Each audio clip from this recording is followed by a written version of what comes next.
Hello everyone. इस video में हम कवर करेंगे सॉफ्टवेयर आर्किटेक्चर स्टाइल्स। स्टार्ट करते हैं बेसिक से।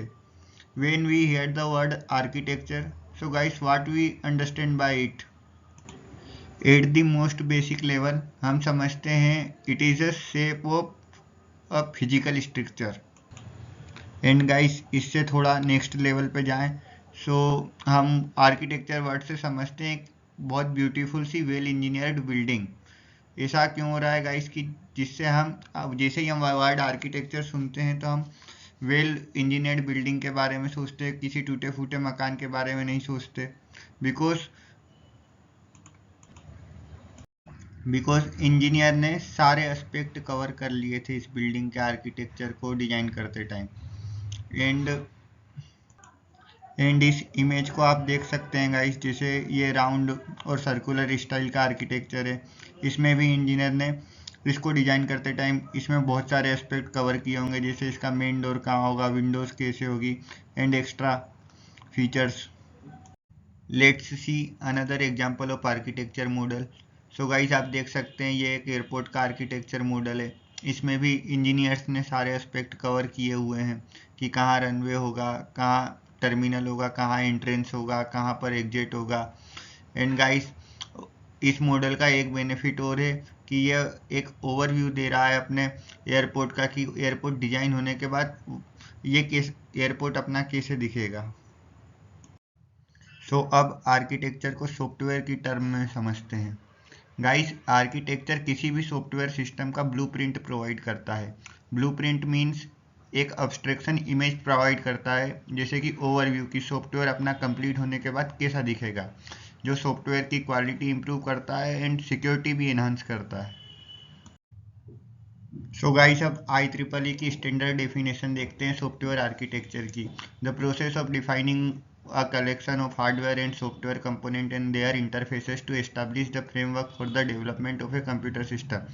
गाइस इन सिंपल वर्ड इसमें भी यही बोला जा रहा है कि जो सॉफ्टवेयर के कंपोनेंट होते हैं और हार्डवेयर आपस में कम्युनिकेट करके एक इंटरफेस बना के, इंटरफेस के थ्रू एक फ्रेमवर्क एस्टाब्लिश करते हैं कंप्यूटर सिस्टम को डेवलप करने के लिए, जैसे कि एक ओवरव्यू बनाते हैं guys.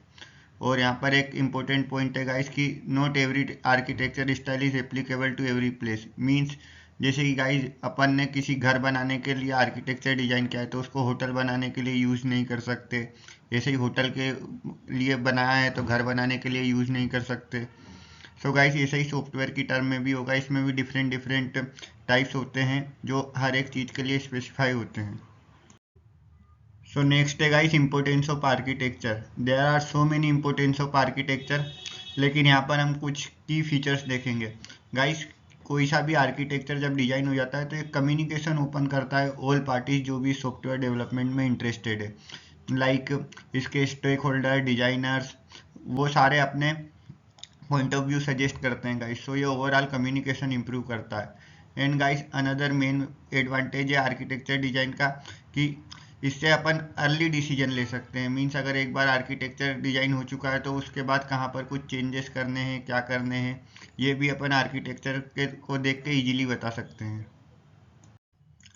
And guys next importance है कि ये किसी भी बिग मॉडल को स्मॉल और इंटेलेक्चुअली दिखाता है। मीन्स कि जैसे अपना कोई सा भी बहुत बड़ा मॉडल है, एग्जांपल के लिए एक एयरपोर्ट अपने को बनाना है, उसको स्मॉल स्केल पर दिखाता है और उसमें सारी फंक्शनलिटी शो करता है कि सारे सिस्टम कैसे वर्क करेंगे, कैसे कम्युनिकेट करेंगे। एंड गाइस अनदर इम्पोर्टेंस है कि आर्किटेक्चर डिजाइन जब अपने को मिल जाता है तो उसमें कोई सी भी नई टेक्नोलॉजी और अपडेट करना ईजी हो जाता है। गाइस अब देखते हैं सॉफ्टवेयर आर्किटेक्चर स्टाइल्स।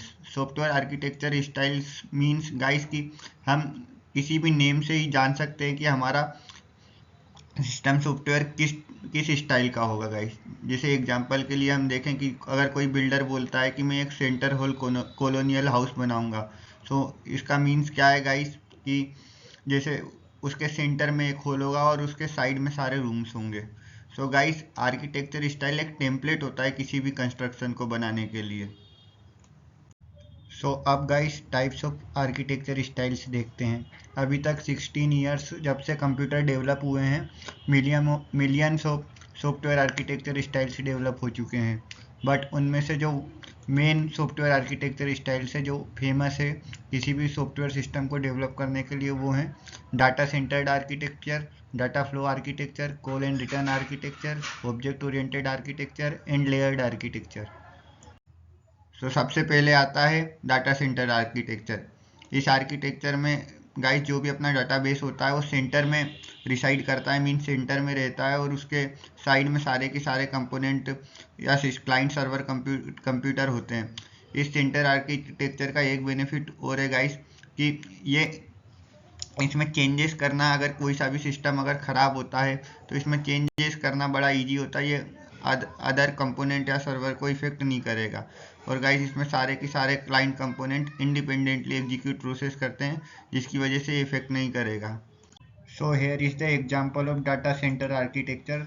यहाँ पर जैसा कि आप देख सकते हैं कि जो भी अपना डाटाबेस है वो सेंटर में, और जितने भी क्लाइंट सॉफ्टवेयर हैं वो उस पर साइड बाय साइड वर्क कर रहे हैं। गाइस इसका एक मेन बेनिफिट मैंने बताया था कि अगर कोई सा भी एक सॉफ्टवेयर ख़राब हो जाए तो ये दूसरे सॉफ्टवेयर को अफेक्ट नहीं करेगा, बाकी के सॉफ्टवेयर अपनी process as it is execute करेंगे। सो अब आता है डाटा फ्लो आर्किटेक्चर। इसको हम सिंपल वर्ड्स में समझते हैं। सो गाइस इसमें आपका एक साइड से डाटा इंटर होता है, वो पाइप के थ्रू मूव करता है, और उसमें बहुत सारे फिल्टर पैटर्न होते हैं जो बहुत सारी कंप्यूटेशनल प्रोसेस करते हैं, जैसे कि अपनी रिक्वायरमेंट हो, एंड लास्ट में एक आउटपुट प्रोड्यूस होता है। गाइस इसको आप एक फैक्ट्री के एग्जांपल से भी समझ सकते हैं। जैसे एक फैक्ट्री में एक साइड से इनपुट में रॉ मटेरियल डाला जाता है और आउटपुट में एक फर्निश्ड मटेरियल मिलता है। Guys same it is data flow architecture work करता है। गाइस ये डाटा फ्लो आर्किटेक्चर का डायग्राम है। इसमें आप देख सकते हैं जैसे ही डाटा यहाँ से इंटर हो रहा है, फिर फिल्टर हो रहा है, कुछ कंप्यूटेशनल प्रोसेस उस पर हो रही है, फिर कुछ प्रोसेस हो रही है, ऐसे ऐसे आगे बढ़ते हुए गाइस लास्ट में अपना आउटपुट यहाँ पर मिल जाता है। सो गाइस इस टाइप के आर्किटेक्चर को हम डाटा फ्लो आर्किटेक्चर कहते हैं। सो अब देखते हैं कॉल एंड रिटर्न आर्किटेक्चर। इस आर्किटेक्चर में गाइस दो आर्किटेक्चर आते हैं, first main program sub program architecture and second is remote procedure call architecture. Main program sub program architecture में एक अपना मेन प्रोग्राम होता है जो एक हायरार्की मेंटेन करता है, उसी के बहुत सारे आगे सब प्रोग्राम्स आते हैं। जैसे ही हम कोई सा भी इंस्ट्रक्शन मेन प्रोग्राम को देते हैं, वो सबसे पहले उसे खुद एग्जीक्यूट करता है, ज़रूरत पड़ने पे वो अपने सब प्रोग्राम को कॉल करता है, और सब प्रोग्राम को भी अगर ज़रूरत पड़ेगी तो उसके नेक्स्ट सब प्रोग्राम को कॉल करेगा। ऐसे ही guys main program sub program architecture execute होता है, और लास्ट में अपना आउटपुट मेन प्रोग्राम को रिटर्न हो जाता है। एंड सेकेंड आता है guys remote procedure call architecture. इस आर्किटेक्चर में जो मेन कंप्यूटर होता है, मेन प्रोग्राम होता है, वो एक मेन सर्वर पर स्टोर होता है, और जितने भी उसके क्लाइंट कंप्यूटर होते हैं वो किसी भी लोकेशन पर रहते हैं। इसीलिए इसको guys remote procedure call architecture बोला जाता है कि जो भी क्लाइंट कंप्यूटर रहती है उनकी लोकेशन रिमोट जगह पे भी हो सकती है। और गाइस लास्ट में ये रिमोट कंप्यूटर भी अपने आउटपुट को रिटर्न करके मेन प्रोग्राम में देता है। सो आप देख सकते हैं कि जैसे सारे प्रोग्राम लास्ट में अपना पहले सारे इंस्ट्रक्शन कॉल होते हैं, उसके बाद अपना आउटपुट मेन प्रोग्राम को रिटर्न करते हैं। इसीलिए इस आर्किटेक्चर को guys call and return architecture कहा जाता है। ये कॉल एंड रिटर्न आर्किटेक्चर का एग्जांपल है। इसमें guys main program sub program architecture और रिमोट प्रोसीजर आर्किटेक्चर दोनों का ये कंबाइंड डायग्राम है। इसमें आप देख सकते हैं जैसे ये मेन प्रोग्राम है, उसने आगे कंट्रोलर जरूरत पड़ने पर कंट्रोलर सब प्रोग्राम पर कॉल किया, कंट्रोलर सब प्रोग्राम ने एप्लीकेशन सब प्रोग्राम को कॉल किया, और ऐसे ही गाइस लास्ट में अपना आउटपुट रिटर्न हो जाता है मेन प्रोग्राम को। और guys remote procedure call architecture में भी यही मेन प्रोग्राम एक मेन सर्वर पर स्टोर होगा, और ये बाकी के जो कंट्रोलर सब प्रोग्राम है वो अलग किसी भी रिमोट लोकेशन पे स्टोर होंगे। सो गाइस ये एग्जांपल है कॉल एंड रिटर्न आर्किटेक्चर का। आप देखते हैं ऑब्जेक्ट ओरिएंटेड आर्किटेक्चर। गाइज आप ऑब्जेक्ट ओरिएंटेड प्रोग्रामिंग से तो फेमिलियर होंगे ही। ऑब्जेक्ट ओरिएंटेड प्रोग्रामिंग में ऑब्जेक्ट ओरिएंटेड आर्किटेक्चर स्टाइल को ही फॉलो किया गया है। जैसे कि एग्जांपल के लिए आप मान सकते हैं कि आपके पास 4 कंप्यूटर है, उन कंप्यूटर के पास अपना अपना डाटा है, और उन्होंने सारा डाटा अपना इनकेप्सुलेट करके रखा हुआ है। गाइज इनकेप्सुलेशन भी एक ऑब्जेक्ट ओरिएंटेड आर्किटेक्चर स्टाइल का ही एक फीचर्स है। और गाइस अगर कंप्यूटर 1 को चारों कंप्यूटर में से कंप्यूटर 2 से कम्युनिकेट करना है, सो वो मैसेज पासिंग के थ्रू कम्युनिकेट करेगा। सो गाइस ये भी ऑब्जेक्ट ओरिएंटेड मैसेज पासिंग भी ऑब्जेक्ट ओरिएंटेड आर्किटेक्चर स्टाइल का ही एक फीचर है। सो गाइस ऐसा आर्किटेक्चर जिसमें ऑब्जेक्ट ओरिएंटेड आर्किटेक्चर के सारे फीचर्स यूज़ होते हैं या कुछ फीचर्स यूज होते हैं, उस आर्किटेक्चर स्टाइल्स को guys object oriented architecture styles बोलते हैं। एग्जाम्पल के लिए आप ऑब्जेक्ट ओरिएंटेड प्रोग्रामिंग के सारे फीचर्स को देख सकते हैं। सो अपना लास्ट आर्किटेक्चर आता है लेयर्ड आर्किटेक्चर। इस आर्किटेक्चर में गाइस डिफरेंट डिफरेंट लेयर्स बनी होती है। सबसे पहले यूजर एक इंटरफेस लेयर से कम्युनिकेट करता है, उसके बाद नेक्स्ट लेवल पे इंस्ट्रक्शन प्रोसीड होता है, उसके बाद नेक्स्ट लेवल पे और सबसे लास्ट में कोर लेयर पे पहुंच के इंस्ट्रक्शन अपना एग्जीक्यूट हो जाता है। गाइस ये यहाँ पे लिखा हुआ है कि सबसे आउटर लेवल पे component service user interface operation को परफॉर्म करते हैं, इनर लेवल पे ऑपरेटिंग सिस्टम के साथ इंटरेक्ट करते हैं, और जो इंटरमीडिएट लेयर होती है वो utility service and application software function provide करती है। गाइस ये utility service and application software function ये अपने आप में एक बहुत बड़ा टॉपिक है जो अपन फिर कभी कवर करेंगे।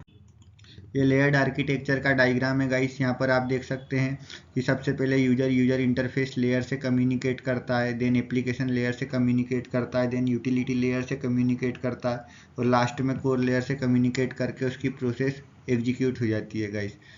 सो इस वीडियो में हमने गाइस सारे ही आर्किटेक्चर कवर कर लिए हैं। होपफुली आपको इस वीडियो से हेल्प मिलेगी। Thank you guys.